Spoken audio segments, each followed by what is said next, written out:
You can come in and I'll show you my area. I lived on the streets for over 10 years. It was something that I had never been through before, so gradually I just got comfortable with it. My family never knew that I was living on the streets. You know, they would have had a problem with that, you know.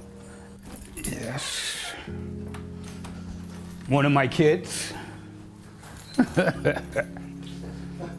Okay. Well, I have keys. I could come and go when I want to. You know, if I want to invite someone over, I can do that. You know, before I couldn't do that because I'm outside, you know. So here's my boudoir. First night it was like, wow, we're not going to the motels now. Now we actually can just, you know, we don't have to get up in the morning, or we might have to pay for another day. We don't have to do that now. All we got to do is keep moving. And it was good, it was great. There were about 30 days after I got here, I got a job. You know, I was, you know, I already knew I had, you know, my own security now. Now it's time for me to build myself up and, you know what I'm saying, live a life like everybody else did, like I normally was doing before then. When you don't have a safe place to sleep or keep your stuff, it's so hard to get anything done.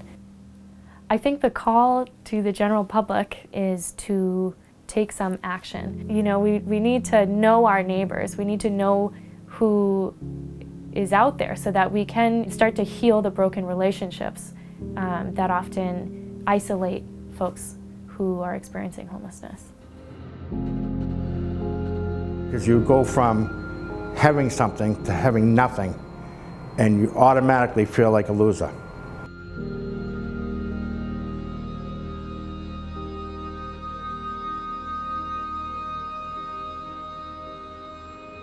I didn't have a shower curtain, but I put up a blanket just so I could take a shower.